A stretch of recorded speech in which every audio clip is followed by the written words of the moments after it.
Good afternoon. It is a great pleasure for me to be here on behalf of EPK2CNR and the University of Milan, two Italian and international organizations which have been present in the mountain regions of Pakistan for the past 50 years and conducted research there. So I have a brief introductory video, if I can ask that please to be played.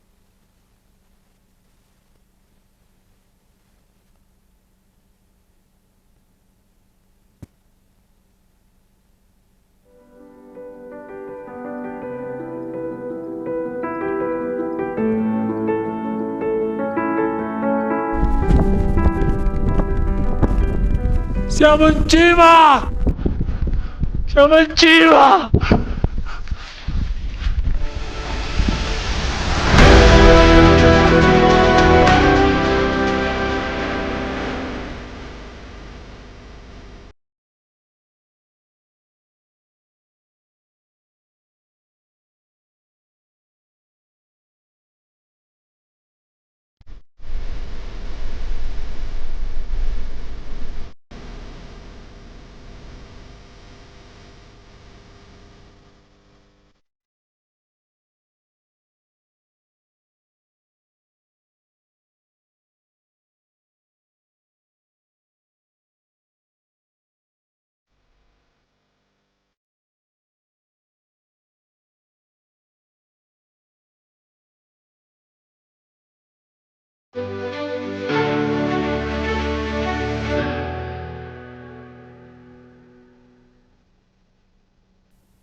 So you see really a long-standing presence in the mountain regions of Pakistan, a long history, and of course I won't be able to tell you the whole history today, so I will focus on the very recent years.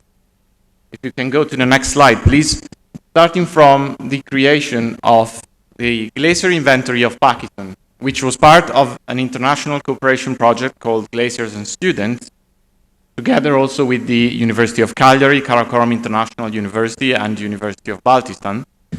And I've put here some of the key numbers of this glacier inventory that we created. So we found that Pakistan has more than 13,000 glaciers, with an overall area of more than 13,000 square kilometers, and an overall volume, so the amount of water that is contained within these glaciers, of more than 1,500 cubic kilometers, which really makes it one of the largest water resources outside the polar region. Next, please. One key aspect of this inventory is that for the first time, we created it using high-resolution satellite images over one single summer season of 2022. And this is important because in the past, Glacier Inventory had to stretch images of multiple years to be created. This means that our inventory is more consistent in time, is more robust, and can be used also as a baseline for the future comparisons. And next, please. All the data from this inventory, as well as the data from the weather stations installed by EVK2CNR, which I will talk about in a while, are available online on the website. And also I invite you to scan the QR codes because the data are freely accessible to stakeholders and to the general public. So I invite you to look at the data and use these data. Next, please. A few more numbers on the inventory. And if we look at the distribution of glaciers by size, we can see this picture. So there is quite a large number of very small glaciers, those that are smaller than 0.5 square kilometers, and a limited number of the very large ones, the larger than 50 square kilometers. And why does this matter? It matters because the smaller glaciers are the ones that are more vulnerable to climate change. Next, please. Now, if we make a comparison between our inventory and previous ones, bearing in mind, as I mentioned, the limitations of the previous inventories, we can take two regions, for example, one in the Himalayas and one in the Karakorum, the Baltoro basin. And what we see is that in this small basin, the Pallas basin of the Himalayas, where very small glaciers are located, there is a loss in glacier area. We're talking about 16% over 20 years, so almost 1% area loss every year. In the Baltoro region, sorry, can you go back? In the Karakorum, instead, we have stability of the glacier area. So the loss is very limited. This is part of this phenomenon which is known as the Karakorum anomaly, so this stability of the glacier. However, we know that even though the glacier area might be stable, the glaciers might still be losing mass, which is what we are now also investigating. And next, please. There is one particular type of glaciers.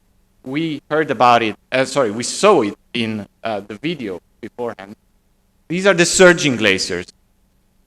Surging is this phenomenon where the glacier has a rapid advance, and when this happens, the glacier can block the course of other rivers and it can form lakes. And these lakes then have a very high chance of developing glacier lake outburst flood. This is why we are now currently monitoring glaciers like Shishpar and similar glaciers using high-resolution satellite images to look at how they behave and evolve on a daily basis. Next, please. And one final point I would like to make on the glacier inventory is that even though the work was supervised by researchers like myself, a lot of it was actually done by students from Italy and Pakistan as part of this Glaciers and Students project, students who received continuous training in GIS, remote sensing technologies, and glaciology. And both male and female students benefit from this continuous training program. Next, please. Besides the glacier inventory, EVK2CNR has also recently developed a lake inventory, starting from the supraglacial lakes. These are the lakes that would form on the glacier. And we found that there are more than 2,700 of these lakes on the glaciers of Pakistan. What we are currently doing is we are also integrating this inventory with an inventory of all the other lakes, the ones that also form in the proximity of glaciers, to then assess which of these lakes are at the highest risk of developing glacier lake outburst flood. Next, please. And another important activity that EVK2CNR has been conducting over recent years is the installation of automatic weather stations. We started in 2022 with the Hunza Valley with 4 weather stations. Next, please. Then we continued with the Baltoro region. Next slide, please. Where we installed the weather station that is at the highest altitude on a Pakistan glacier at Concordia, 4,600 meters. Slides are not going forward, but okay, I will keep speaking. Fine. And then finally, last year we also added 2 more weather stations and a hydrometric station at Chogolungma in the Basha Valley. Next slide. Okay, next again. And these weather stations are providing invaluable data on parameters like air temperature, solar radiation, rainfall, and these parameters help us develop glacier models, and over time, they will also allow us to assess the trends in the climate change in the region. Next, please. So these activities were just the starting point. Glacier inventory, the weather station. What we are currently doing within a project called Water for Development is using these data to derive information about the water availability from the glaciers in the present and in the future, the impacts of climate change on this water availability, and how that changes also the glacier mass balance. Next, please. One project that is complementary to this is the Spantik Lab project.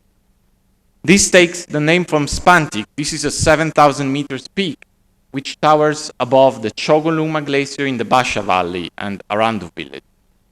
And this is really an open-air laboratory where we are currently investigating the glacier, but also air quality and air pollution and water quality. Next, please. Chogoluma is a particularly interesting glacier.